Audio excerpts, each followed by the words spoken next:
I am just unbelievably excited for this episode of the Executive Package, where we produce content for entrepreneurs because you have to do.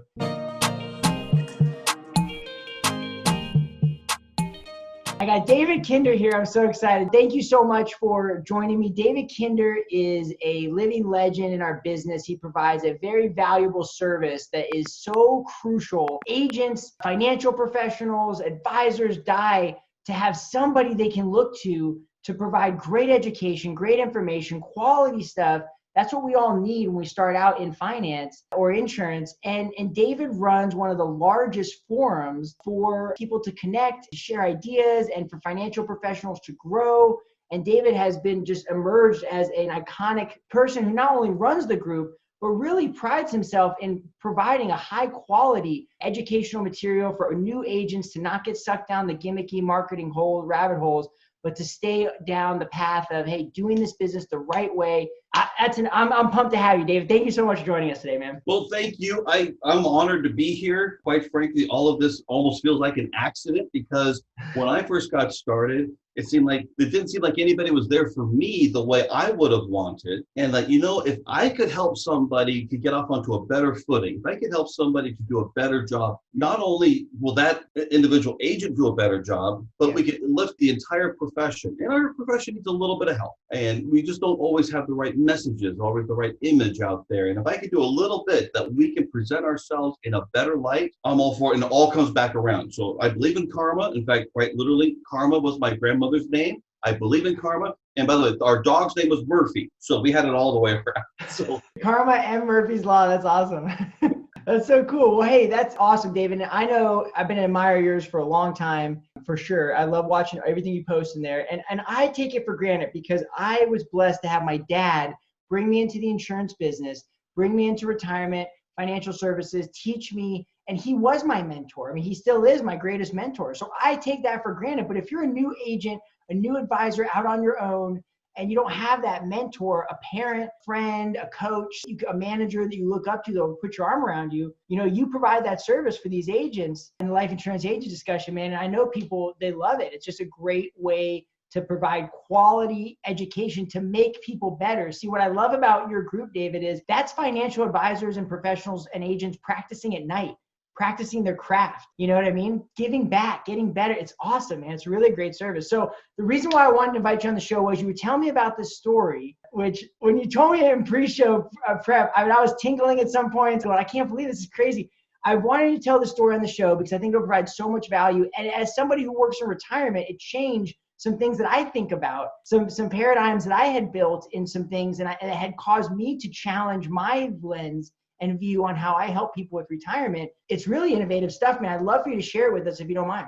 Oh, I'm so honored to be able to share it. By the way, I normally keep all of my clients' information confidential, but this particular case, they have also, let's be honest, they have a vested interest in my success. This has to do with my own parents. So, and with their permission, I'm allowed to share quite a bit of details about what happened. Here's the thing. We talked a little bit about COVID and the impact it's having, not just on the economy, but the thing that I'm noticing is the impact it's having on people that are in their pre-retirement to retirement years. Mm-hmm. So especially if you're within 5 years of your planned retirement, well, COVID might have just shaken everything up. Yeah. And I want to share this because my father, he was essentially a victim of the COVID economy. And there's more details to this than most seniors, however you want to call it, most grandma and grandpa, that's the right term. Most grandma and grandpas don't have a lot of these issues in their careers. This one was special. So let me outline this. First of all, and I'll also tell you that I did not get this case gifted to me. My father ran the Orange County Courthouse cafeteria in Orange County, California. He was my first job at the age of 13. I was fired at the age of 13. So I want to let you know, we have a high standard in our family, okay? Now, I happen to know the other officer of the corporation, and she made sure I was hired back on the next day. That was Mom, okay? So we're able to work through that. But I did learn how to make sure that you always looked busy in a cafeteria establishment. That was an interesting thing. Better to learn that at 13 than at 35. So There's some good I love lessons the there. dynamics of the family business too. Dad fires you, mom rehires you. That's totally like classic family business too. Mom made sure it happened. Yeah. Yeah. So with COVID, what happened with my dad ran the Orange County Courthouse cafeteria for about 39 years, thereabout. When COVID hit, we all went into shutdown. This was back in March of last year. And we all went shut down for like 3 weeks. I think that was the mandated amount of time. Everybody stay at home. The courts decided they were going to be closed until, I believe it was May 1st. So they were going to be completely closed through April and reopen May 1st, or that first Monday in May. I can't remember the exact detail. If you're thinking about a cafeteria or a restaurant, yes, you have your inventory and your fresh items. Yeah, those might go bad. That's kind of a minor thing. But the big thing was how do you get people in the door? Yeah. Well, we get people in the door, primarily the courthouse administration, whoever works there, they would come in. You got your sheriffs, and you've got your judges, and more importantly, you have the juror summons. Now, if anybody that believes that crime doesn't pay, believe me, we've had a great career of this place, being in business for all this time, and we made pretty darn good, solid middle-class business owner income. Okay, Yeah. But when most of your traffic comes through from jury summons, here's what happens. See, before COVID, the County of Orange, they would send out your jury summons and report in like at 8 a.m. Monday morning. And you got to report to the juror room, which was right next to the cafeteria itself. So if you're getting there that early in the morning, you're going to pick up some coffee, maybe get some breakfast or whatever it is. Well, they cut back on the jury summons. And so instead of sending out 600, they sent out 200. And then they were going to come in at different times of the day and stagger it out. Why? Social distancing. Makes sense. That's what the administration is going to do. Well, what did other restaurants do? They turned to Grubhub, DoorDash, and all those other Uber Eats, all those kinds of delivery services. Ain't nobody going to contact one of those and say, I want some cafeteria food. No. It ain't going to happen. It's not happening. No. Granted, it's good food. Okay. Sure. It's not high end, but it's good. It's Good just quality. not marketable. It's not going to stand up on DoorDash compared to Outback Steakhouse, Yeah. And people are not going to come in out of their way to go through the metal detectors, to then go up to the third floor to go ahead and get, off the street. It's not going to happen. So the marketability and the audience was severely depleted on this. Yeah. My dad gave it a good shot. He stayed open and he made enough to cover expenses most of the time, but not enough to have an additional income for him, just to try to keep the doors open. I gave him a nice marketing idea, which, can we give something that's of a low cost but a high perceived value? I said, Dad, just give out a free fountain drink with purchase. We'll bribe people to come on it. Take a drink, buy something, see what happens. Still broke even. So it wasn't terrible, but it wasn't enough. And my dad finally said, enough, we're done. Turned in his keys, closed out everything, sold the inventory back to the state of California because they are the ones that run the place. Wow.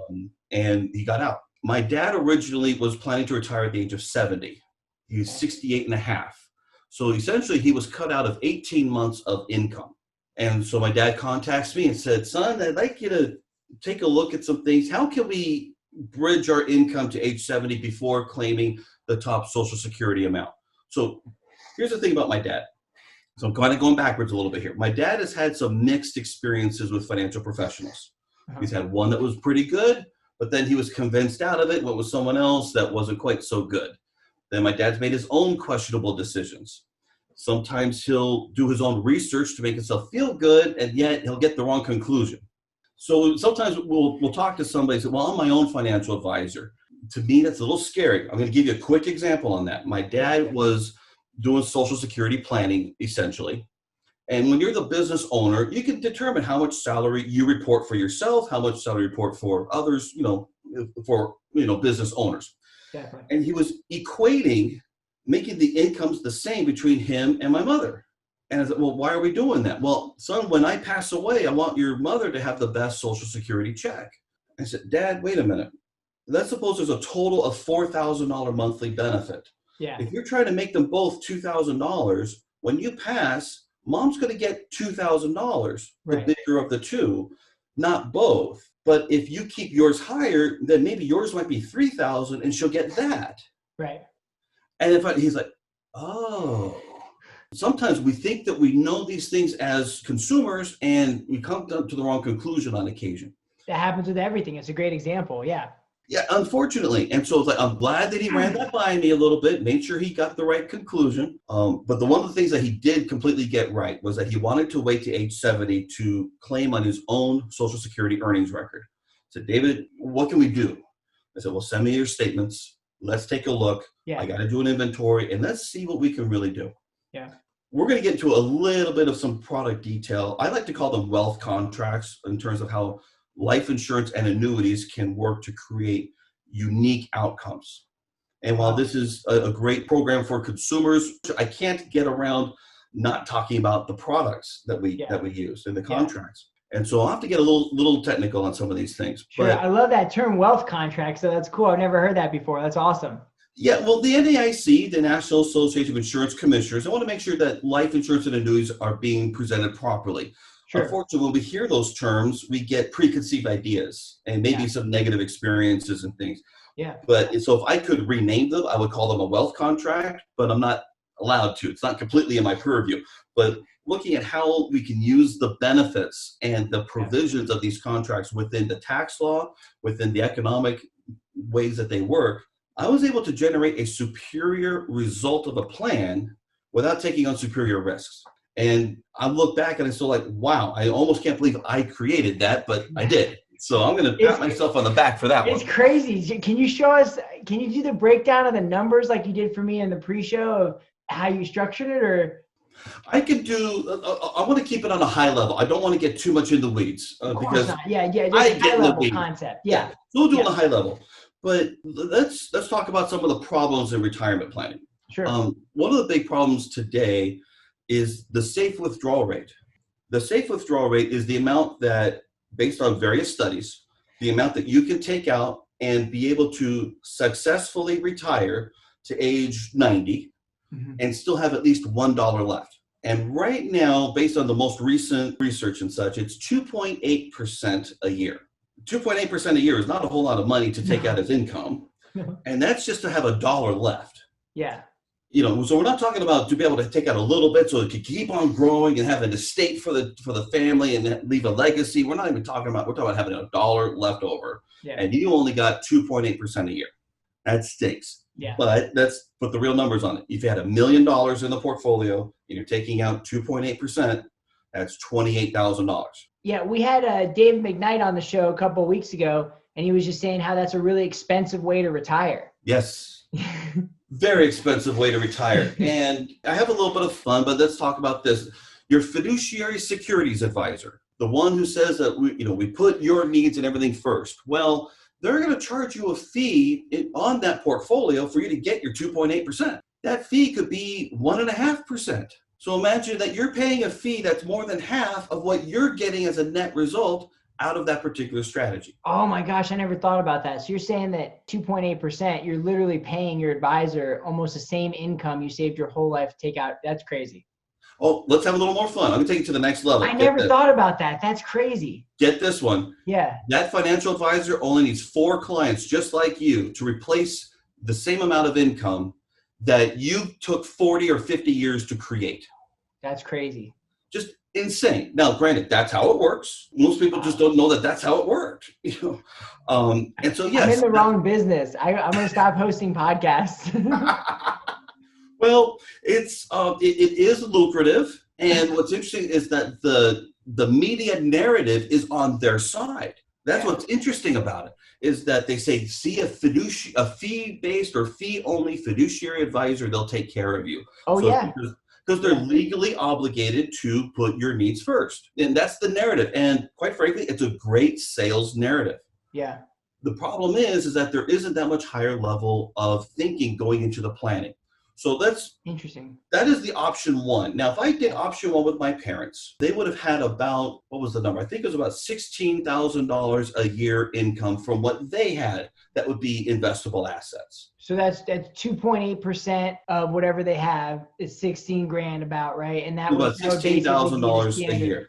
Now, my dad did not slave away blood, sweat, and tears over firing me. No, But over having this cafeteria for over 40 years to be relegated to just that much aside from his Social Security benefit. Like, Yeah, no. 16,000 is not a lot of money to live on. It's not, it's just not enough for most people. Not enough for most people. And there's a whole lot more to this story because there's more moving parts. But so that's the first one.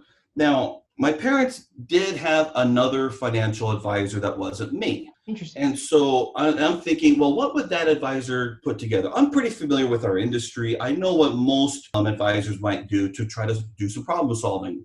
And so I thought, well, this advisor, if I were them, knowing what I believe that they teach, they would probably look at a variable annuity with a lifetime income benefit. Now, that would be one way to solve for the income gap. And you can get a... David, for people watching who don't even know what you just said, variable annuity with a guaranteed life, because I like to bring value to all audiences, right? There's consumers who are going to go, a variable what with a guaranteed what? What did I just say? Can we translate that into English, please? Why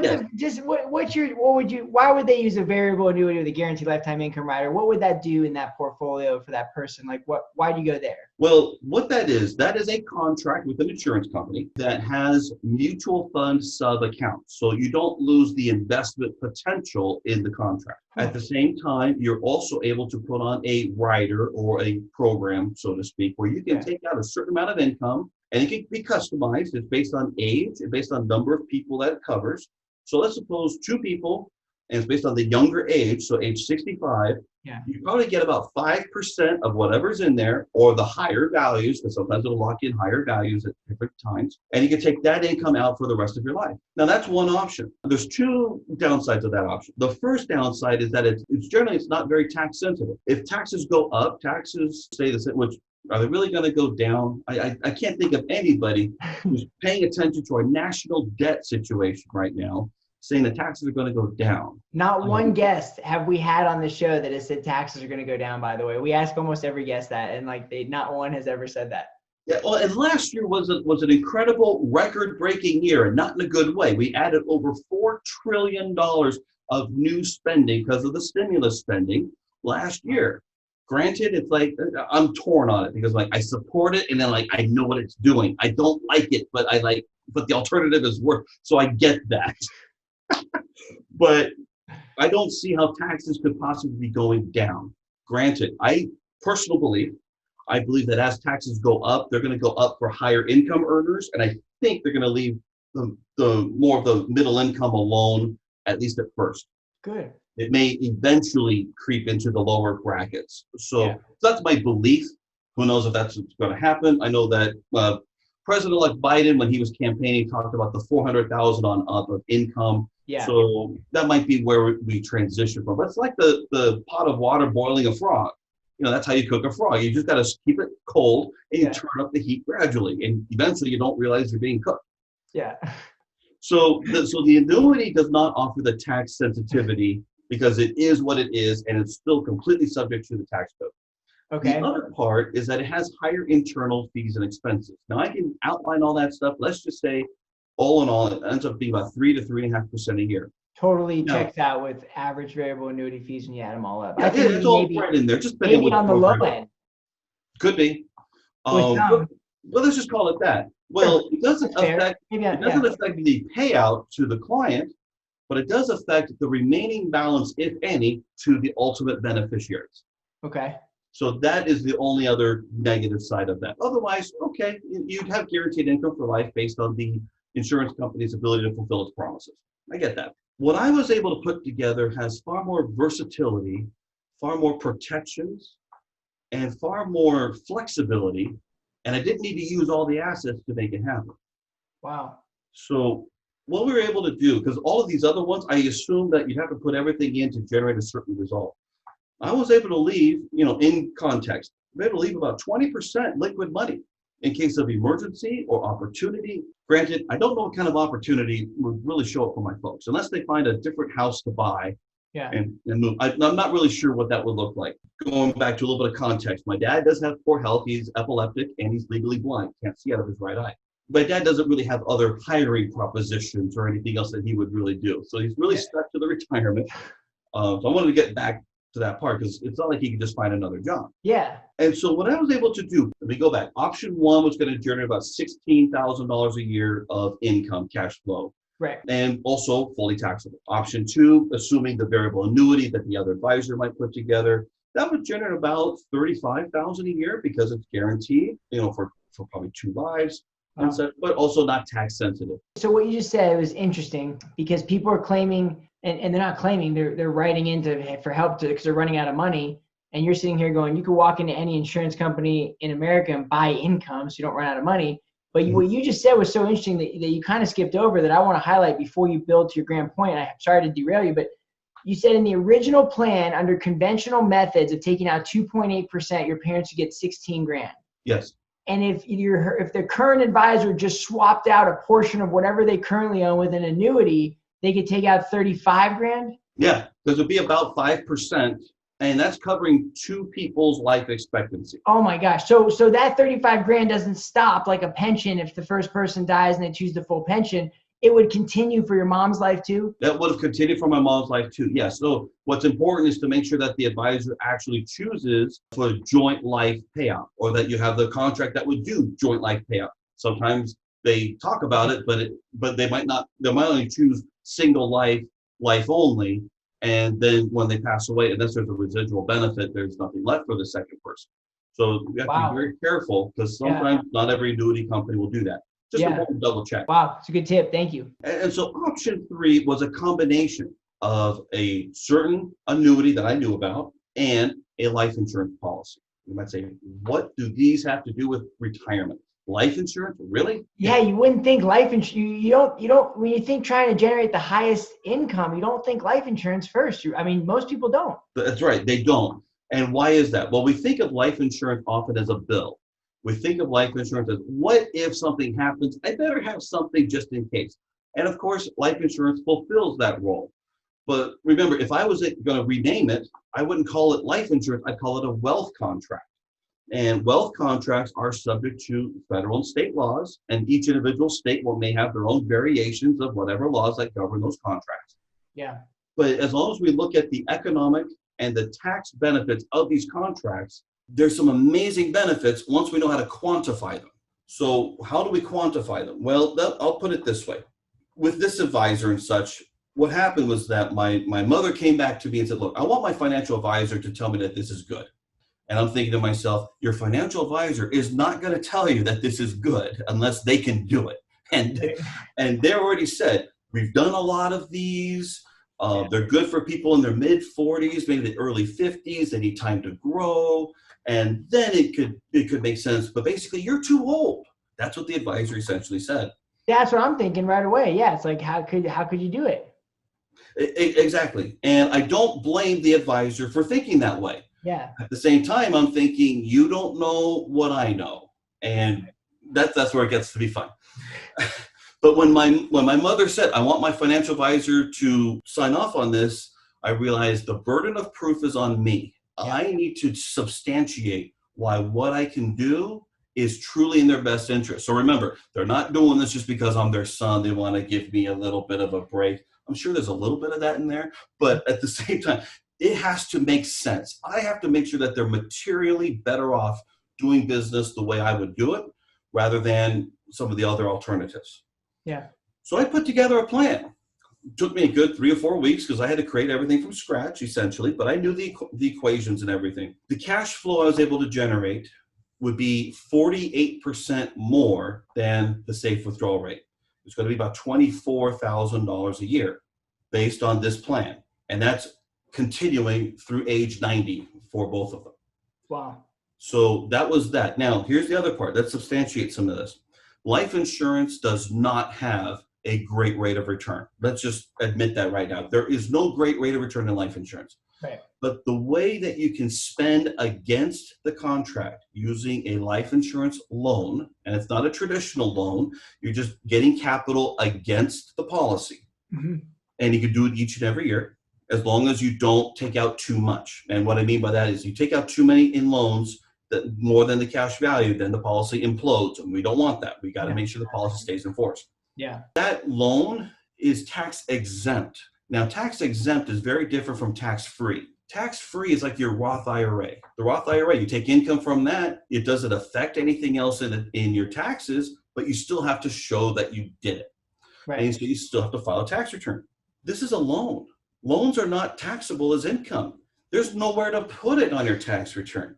So if we take that amount of the loan and we do the backwards math, how much money would we have to have in a taxable account to equate that cash flow? And what I discovered from doing the math, my parents would have to earn on what they had. They have to earn 11.5% per year for 10 years after fees to equate what I created for them on an almost guaranteed basis in terms of the cash flow. That's crazy. And if we look at it from a lump sum perspective, we're able to spend, this is the numbers, 460,000 we'll spend as though they had 1.7 million. And so what we've learned is that where your money is more important than what it earns. Wow. And it's huge. It makes a big difference. Now, some people love our strategies because they hate the IRS and they really want to stick it to them and say, I ain't paying you no more. And I love that. Those people, those make very nice cases. Yeah. But there's the other side. And the other side is that for the people who really could need this, and if they qualify and get everything worked out, we can restore and revitalize the promise of having a successful retirement, that you can have that happily ever after retirement because of the way these contracts work. That's awesome. You buy a wealth contract and you have a wealthy, happy retirement. Absolutely. And we have a couple of these wealth contracts that we're working together to create this superior result. Superior results without taking on a superior risk. I'm still amazed that it's still possible, but there it is. This is synergy at work. Now, synergy is better than compromise. If we're familiar with Stephen Covey, compromise is 1 + 1 = 1.5. But synergy is 1 + 1 = 3, 4, 5, 10, 20, 30, 50, 100. I like that. And we could create the synergy in these contracts to create that result. And we'd have the safety, security, and guarantees. You don't have to watch the news and figure out what the stock market's going to do to figure out if you're going to have a good day or a not so good day. Yeah. And I'm amazed with it. And now we have a couple of other points in here because remember, my dad had a business, right? Right. And so here's the thing. My dad also had a business line of credit and a credit card. Now, this is about $50,000 total debt. And I'm convinced if you talk to any other financial advisor, they would just say, well, just take out a withdrawal or just make your payments, make sure it's all taken care of. Well, what my dad was trying to do is he was trying to bankrupt it. He actually retained an attorney, talked to the attorney about, trying to bankrupt this debt because it wasn't his fault that the business got shut down and became not so economical anymore. Not his fault. Yeah. Well, here's the problem. Good. The problem was that a certain portion of my dad's assets was in a revocable living trust. And a revocable living trust has no creditor protection for the grantor of the trust, which was him. And there was plenty of assets in that trust where bankruptcy was not an issue. It would not be a possibility. But the attorney didn't quite know that. See, I think when the attorney asked the question, tell me about your assets, my dad said, well, it's all for retirement. Thinking and I assume that the attorney was thinking, oh, so they're all IRS regulated retirement plans. They all have creditor protections, no problem. Yeah. Well, I know a little thing. I don't practice the unauthorized practice of law, but I know a little things to be dangerous enough. So I created some questions, wanted to make sure that I got my dad, myself, let's go talk to the attorney. Let's get some clarity here. And so when I finally got to that question with the attorney, and the attorney's like, oh, that changes things. Gave us an outline of what's possible. And, we left the office and thinking about it, I didn't like the options. You see, my dad still had a personal guarantee on that loan. And that's what allows the creditor to pierce the corporate veil to go into the personal part to claim the asset. Well, even if he did a business bankruptcy, they would still be able to come after him personally. The question is, would they recognize that? Would they remember that they could do that? And you're taking a risk of whether the creditor would remember it or not. And some might not. And that's what the attorney was saying. He's like, you might not have to worry about it. I don't like might not. I mean, we retain the attorney to get a result. And we want give me something sure here. Yeah. Might not's not good. That's like the captain getting on the speaker before the plane story. You know what I mean? Like might make it is not good enough. You know what I mean? we have a 90% chance of making sure we land. Oh, really? Yeah, I don't like that. Yeah, yeah. That's your option two, that or option one. That's your Monte Carlo or Exactly, yeah. exactly. And so after looking at the flexibility of the plan I put together, now something else, business lines of credit, like home equity lines of credit, they're good for 10 years. And after the end of 10 years, you can either renew them for another 10, or you can turn it into a loan, usually for a 10-year note, or you can pay it all off at once. You have your balloon payment option. Right. Well, all of those would increase the cash flow needed at that time. And you can't renew it when you don't have a business. If you're retired and you're retired for another 8 years when the thing would come due and you don't have a business, how can you renew a thing for a business that doesn't exist anymore? So we know that something's going to happen. Yeah. And so the nature of the life insurance we put in place and the way that we structure the policy, after year 5, there was going to be more than twice the amount available to borrow against and pay off that loan. Wow. And so that's what we incorporated into the plan at only the cost of just a little bit lower income after year 10, when we were going to plan to take income distributions against the policy. So we were able to find that out. Now, at the same time, well, we're going to be making payments on this loan, at least interest-only payments. And this was a business. Can we still get that deduction? I mean, if there's a deduction to be had, I want that deduction. Checked with his accountant. His first response was not good. He thought, well, let's put it into a home equity line of credit. Like, well, no, that doesn't work because the tax law changed in 2018. Those are not deductible anymore for interest. Right. I checked with my own internal CPA of our group, and he confirmed for me what I knew, but he didn't think of any other way to help keep that deduction. Mm-hmm. The original CPA came back and said, here's what we're going to do. We're going to create a fictitious name statement, and we're going to file a Schedule C so that you can still deduct these payments against a business entity. And we'll do that for 5 years until you pay it off. I'm like, perfect. So we've preserved the tax deduction because we're going to keep that loan under good standing. We're going to pay. We've made provisions to pay it off at the end of 5 years. The bank isn't going to lose any money. We've avoided a bankruptcy. We've got more flexibility and guarantees than anything else. And I'm like, who else could have done this? No. Yeah. The liquidity, the tax savings, the flexibility. It's like you said, you laid it out. You couldn't have gotten higher income because you decreased tax liability, increased income and cash flow, and provided liquidity using less money than any scenario. It's unbelievable. It's revolutionary. It's revolutionary. It's amazing. And even I'm amazed by it. The more I think about it, like, you can have some fun, like, damn, I'm good. But, but really, but it's finding the magic between these contracts that I can get that synergy going. Yeah. And by the way, the other contract, the annuity, it does not have any fees. And again, I don't want to get into product specifics, but it doesn't have any fees. And at the end of 10 years, it also has a lifetime benefit rider. So we're still going to get income from that too. And according to the projection, it's going to be lower than the standard deduction. So they're not going to have to pay any tax on that either.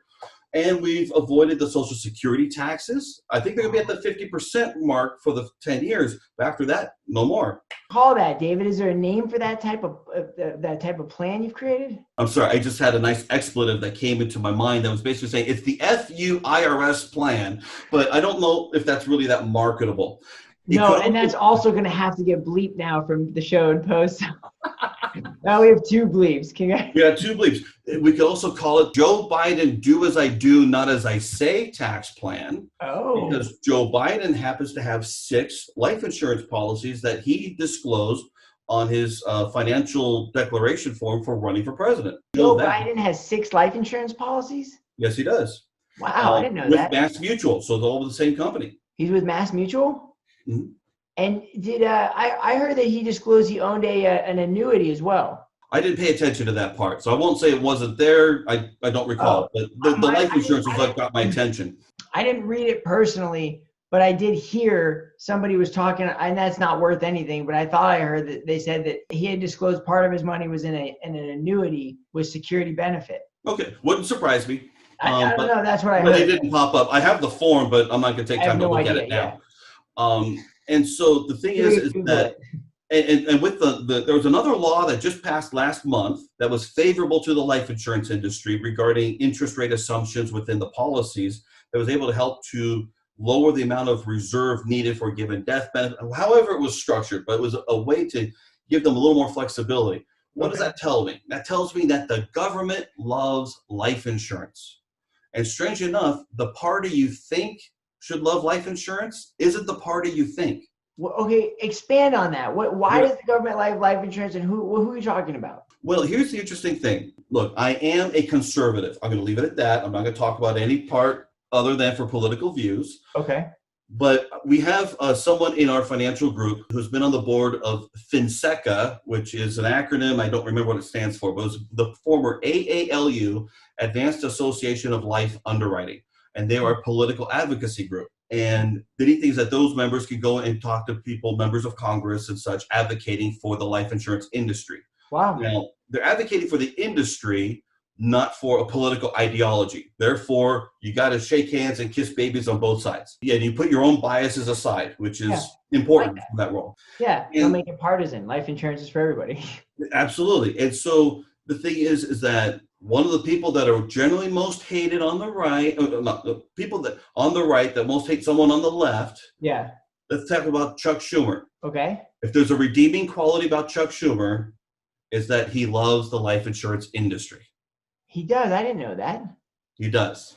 Really? And so okay, I need to make sure that I'm listening to more. I mean, I'm in California. We're all blue now. So I need to see who's paying attention as to our industry so we make sure our industry stays relevant, stays current. I don't want anything to happen to our policies. In fact, the fact that Joe Biden has these kinds of policies tells me they're not about to change the tax law on these policies.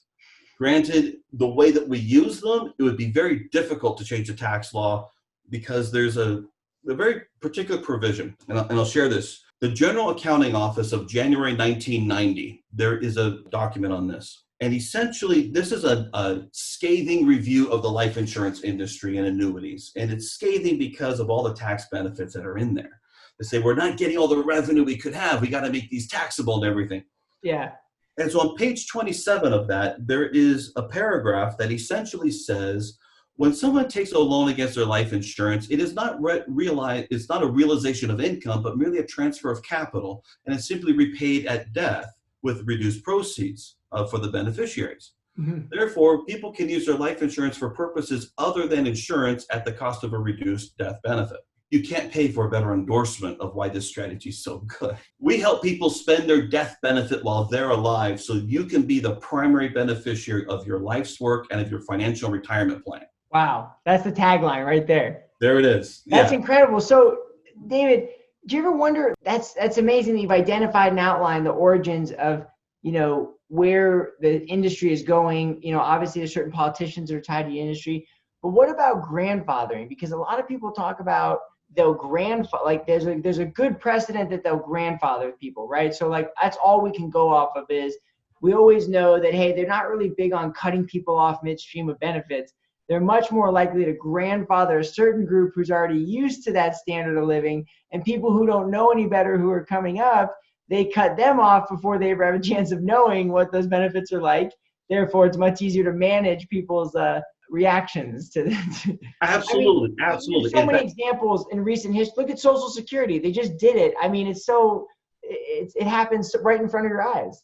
Well, that's one reason why I like calling these wealth contracts. Mm-hmm. Because the contracts are based on when they were put in force. Yeah. Now, let's go back in time a little bit because that GAO, General Accounting Office report, came in January 1990. Well, before that, we had 3 separate laws, and like in 84, 86, and 88, something like that, that we call them TAMRA, TEFRA, and DEFRA. Don't ask me what those acronyms stand for anymore. I just barely know that part now. But they changed parts of the tax structure and the structure of life insurance and how they can retain their tax benefits. So there's some fundamental changes, and that's why that report came out in 1990. The precedent is that all those policies before certain dates in 86 or 88, depending if we're talking about life insurance or annuities, all those are under the old rules. And so it's important for an agent to recognize that if they're looking at policies that much older, don't replace that thing just yet. It just might have some other provisional things there that are very advantageous. So better not touch those.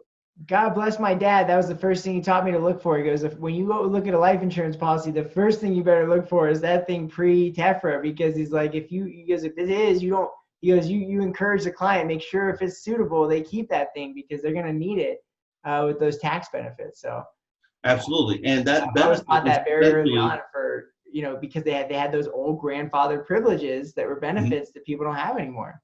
Absolutely. And so we want to make sure that we preserve those. And those things are so much older that most people probably don't have them anymore. But if you have one, keep it, especially if it's paid up. Well, and all So, the more reason to look at strategies being proactive now, because when's the next pre-TEFRA? I mean, what is it, 2000? Are people 20 years from now going to go, hey, if you have policies before 2021, make sure you know what I'm saying? well, if the government knows we have these policies, and if the government knows that we're able to use them in a tax advantaged way, how long are they going to let us keep these policies in this way? And it might not be for much longer. At the same time, I'm not going to cause a panic on anybody, say, hurry up and get one. But at the same time, it does make me wonder because they're spending, okay, the phrase is usually they're spending money like a drunken sailor, but I've seen the reports where drunken sailors know when to stop because they run out of money. We print the stuff like it's going out of style. So at some point, someone's going to need to be paid something at some point. I just don't know when, and I don't know what that's going to look like. And hopefully we can. Here's the neat thing though, that the more they print the money, the more the inflation rate goes. And you know what benefits from that inflation rate is the cash values of these policies. So we could actually benefit, and especially if that reserve requirement's a little bit lower, maybe the company ratings help improve the performance. I don't know. Those are just speculations. I am not an economist at all whatsoever. But I can think that it'll be a good thing. And here's the other part too, is that life insurance and annuities presents a social benefit. And that's one reason why the Democrats will never touch it, because it's better to have the insurance industry pay than them to pay. So it makes so much better that let the insurance industry do our job and be able to bring that benefit out. In fact, I was listening to another interview, this was some time ago, and we're talking about employee stock option plans, ESOP. Now, I barely know how to spell ESOP, but apparently the Republicans would love it because of all the tax benefits. The Democrats love it because now we're sharing the opportunity, the ownership with the employees.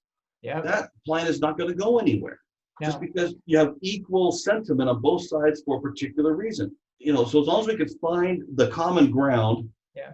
And I don't mind being a political advocate for life insurance, so to speak, although I'm afraid I would really embarrass myself if I had to go on Capitol Hill somewhere. I don't think I could look someone straight in the eye and be professional. I have to work on that. That's a personal weakness of mine. David, I'd have a hard time.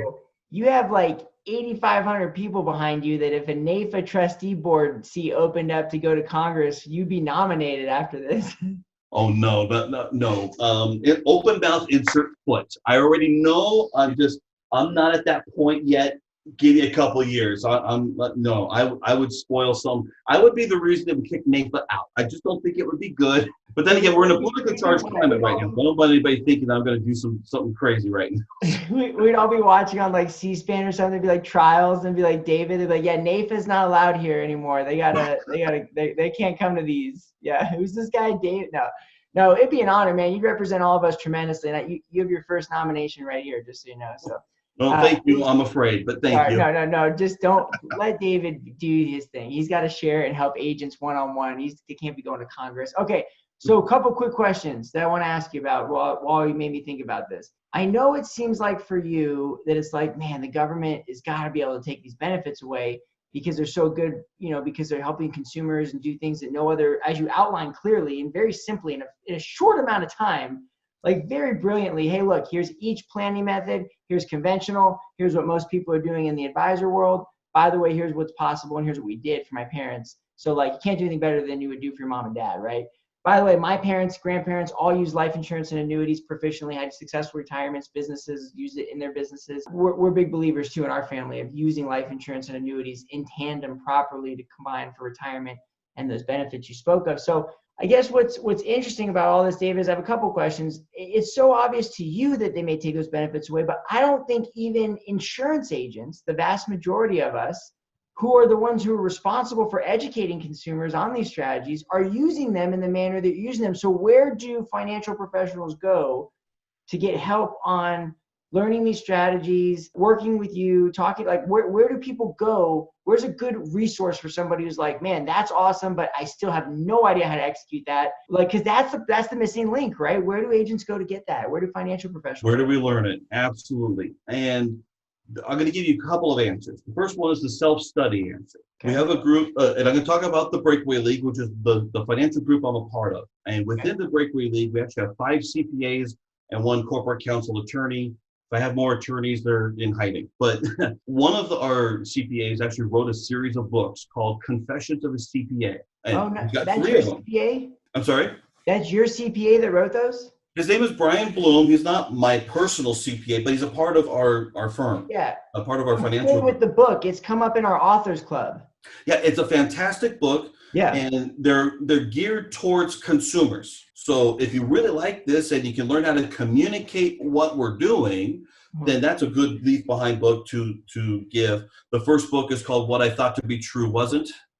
The second book is The Truth About Life Insurance. Yeah. And the third book, which I basically touched on, is the capital equivalent value of life insurance. Basically, to get the result life insurance can give you, how much would you have to have somewhere else to generate the same result and be able to measure that?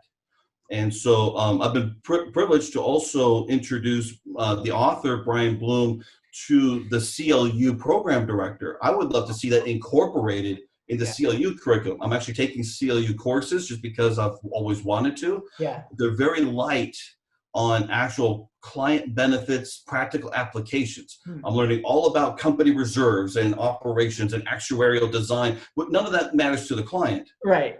And now I'm in life insurance law, and like now I've got all these other terms I've got to figure out, but none of that matters. I can't say I'm surprised. I mean, every time you take some kind of class, it's like you're sitting there going, okay, but like when I'm sitting with grandma and grandpa at their kitchen table and they go, what about this? That's what I want to learn. That's what I'm saying. This is where agents go as the Breakaway League. And so the Breakaway League, we are a group of about 50 professionals nationwide. Cool. And we're headed up by a gentleman. His name is Tom Love, and he's been doing this for at least 12 years with a primary company. We believe that Ohio National has created their products from the ground up to support distributing cash to the policyholder, as opposed to some other companies based on what we've studied of their designs. And so you're saying they're actually favorable, their contracts are favorable towards these types of loans you were talking about that you structured even for your mom.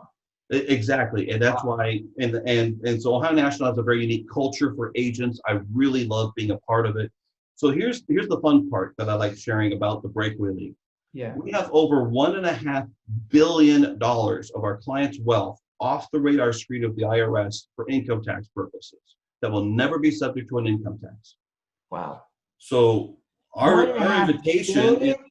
$1.5 billion, yeah, with a B. I'd like to add a 0 to that. That's even good the next couple of years. But yeah, but our message for agents: come and learn what we're doing. We have different events. You go to the Breakaway League website. There's an events tab. You can sign up learn from some of our case design specialists. We call them Meet a Mentor. Also, we have boot camps where we go into depth about these strategies and about the tax code and about how life insurance works, how annuities work, how investments work. It's very in-depth, very thorough. Yeah. For the public, the big thing about it is to make sure that we're able to communicate what we do in a clear and concise manner. We try to use unusual language because we don't want to be labeled as something that we're really not. So, for example, if I come into a mixer or to a church event or something and, David, what do you do for a living? I'm not about to say that I'm a life insurance agent. And the reason is because you're probably going to have a preconceived idea of what you believe that means. Yeah. No one's going to talk to you. As soon as you said it, I laughed because I'm going, you won't have any friends they won't want to hang out with you because you're just worried you're going to try to sell them life insurance. Or they're going to be, oh, that's nice. Okay. And if they have any interest, they're going to think, well, can you save me money on my current policy? Or can you get me any coverage because maybe I'm sick? Maybe you can get an exception for me. Mm-hmm. And that's not my goal. That's not the message I want to portray. And so one of the things that we talk about a lot is how do we introduce ourselves to the public? And we've learned from a number of people. a number of different people in the public speaking circuit that what we do is not important, but why we do it is. And being able to find our why. Why did I come into the financial business in the first place? Yes, you can make a lot of money. Yes, it seemed like an esteemed career, but why? What was it? And I thought, I want to help people be successful financially. That was my very first why. I was like, if I can have a help in helping somebody to do that, that's great. But I've been around a while and realized, okay, 2008, when I saw the market tank in 2 months, 50%, yeah, I'm like, I'm not I didn't realize this. It wasn't my fault. I didn't cause it. I'm just saying that seeing the market tank 50% and then take 4.5 to 5.5 years to recover, that's not exactly what I had in mind when I wanted to do financial planning for people. But what I've discovered in studying the tax code and in studying how we can bring about these unusual results, what I've discovered is that I'm crusading for the individual, to put individuals over institutions so that the individual becomes the primary beneficiary of their life's work and their financial planning. Help them maximize their potential and remove the barriers that keep them from realizing that potential in their lives. You see, what I've discovered is that if you retire in California and you retire the way traditional planning teaches you to retire, you're going to be paid 6th in line out of your own money. 6th. Yeah. Where the banks, financial institutions, Wall Street, and the IRS, they're ahead of you in that line. They already have their hands in your money before you do. And so I want to teach the American taxpayer, and especially the American retiree and pre-retiree, if you're within those few years, how the tax code works, that we can turn it completely around. So I can help you be the primary beneficiary of your life's work. And if we do this right, we can help you to possibly double, maybe even triple your after-tax retirement cash flow, help you to even retire without even filing a tax return, and do it within the tax code. Now, we have $1.5 billion of our clients' wealth already off the radar screen of the IRS. If we could do the same for you, would you like to learn what they've learned? That's my invitation. That was inspired. So if someone's watching this, they go, okay, I'm not a financial professional, but obviously I want to set up a tax-free retirement, or I want to learn how to take my wealth off the radar screen because I'm worried about tax hikes. How do people do that? Where do they get a hold of you there? Well, to contact me, because why would I send anybody anywhere else? You come to my website. We want, because you're the one that's built this plan. You're the architect. So we want to talk to you. How do we get a hold of you?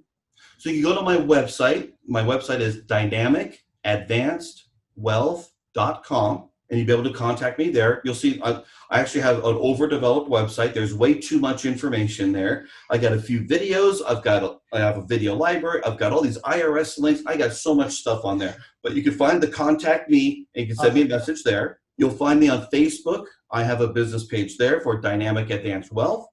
You can find me on LinkedIn, also Dynamic Advanced Wealth.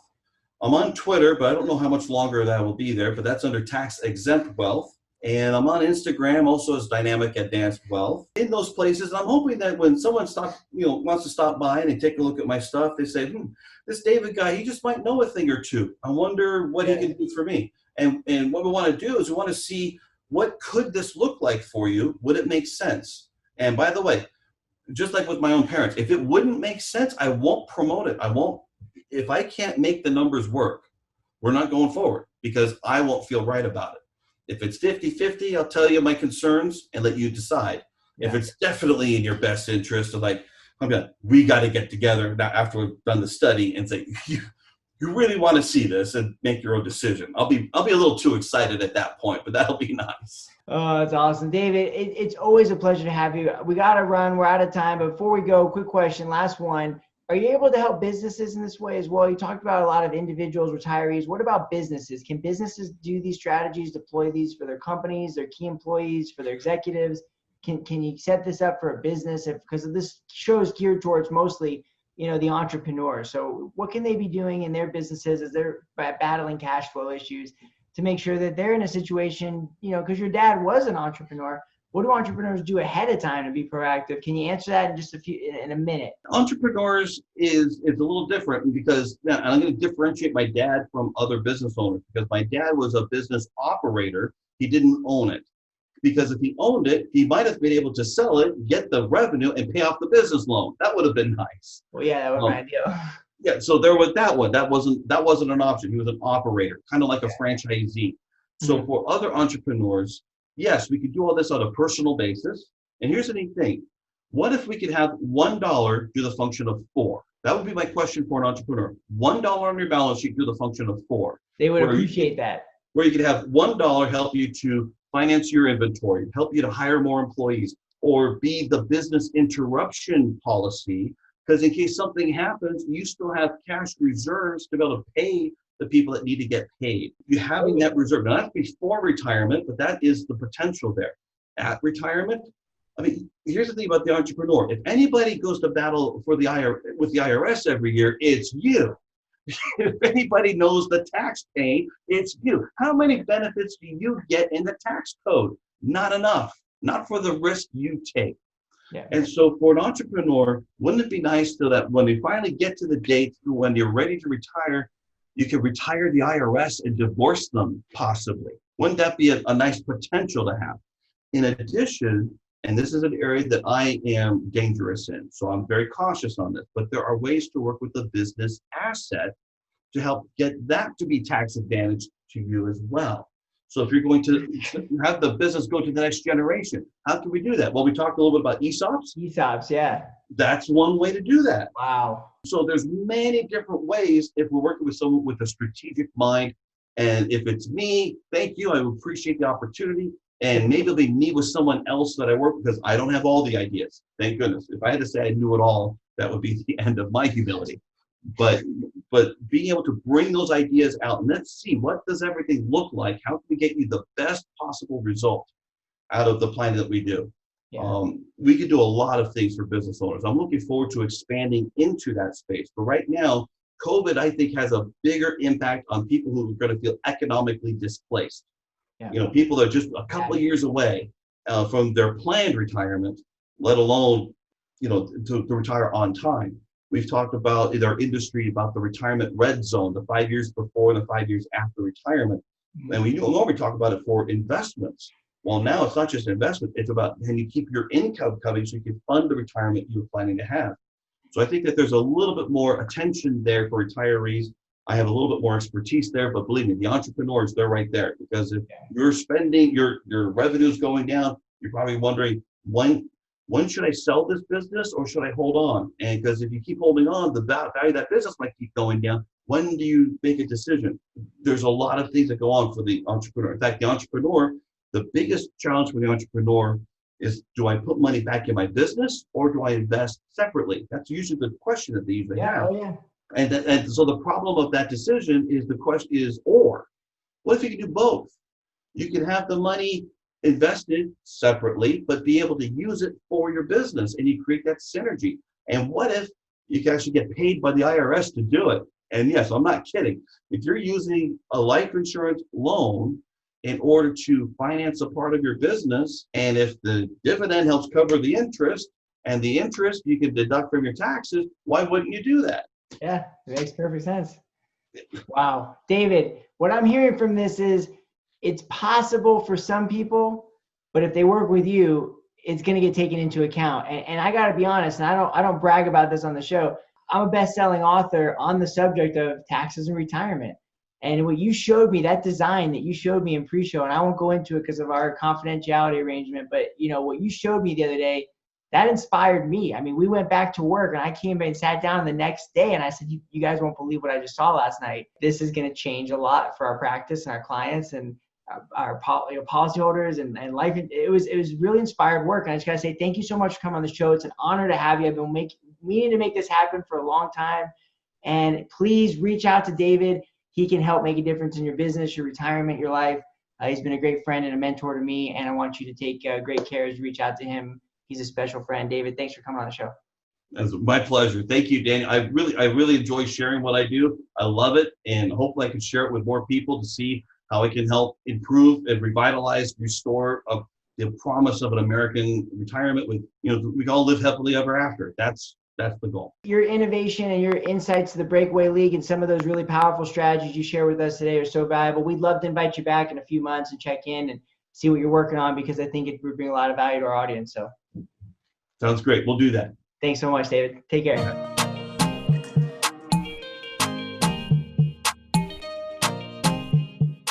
left off the best part of my story, and I wanted to film this to kind of finish out and round out the story.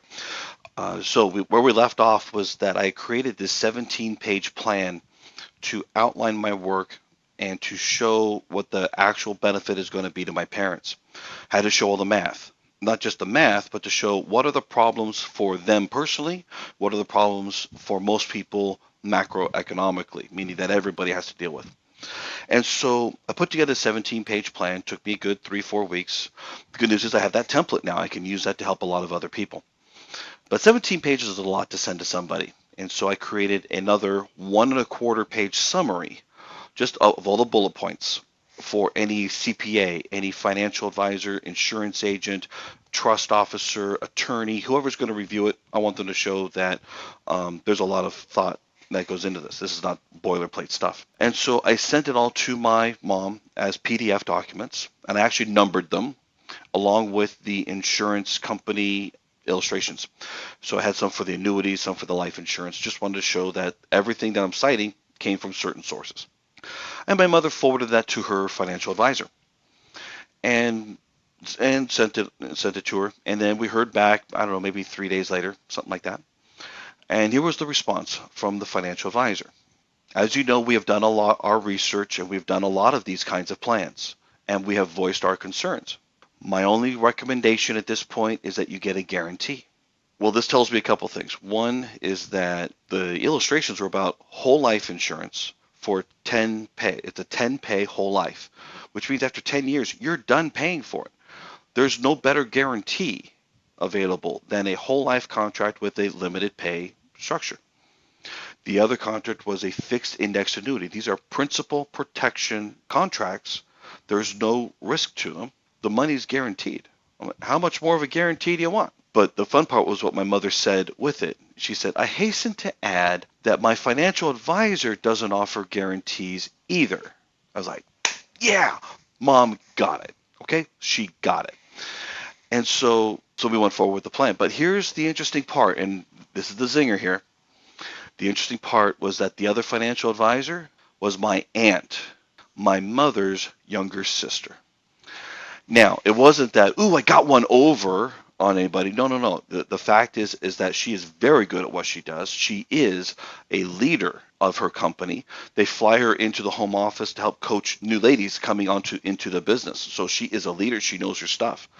She just didn't know our products. She didn't know how we could do things, especially for people that are older than what they were dealing with for these concepts. So it's not a slight against her in any way.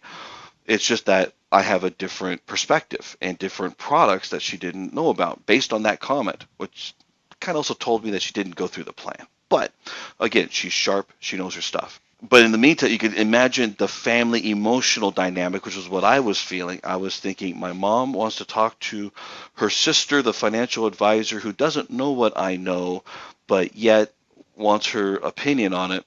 She's not going to give me that opinion because she doesn't know what I know. But yet I could substantiate everything. So the burden of proof was on me. So that's why I created the plan, wanted to make sure everything was there. And yeah, I kind of got the response I was looking for. So that was the most gut-wrenching case I think I might ever do, because it was family and all the emotional dynamics that go with family. So Dan, I want to make sure you got that story. Thanks so much for having me on your show. I really appreciate it, and make it a great day.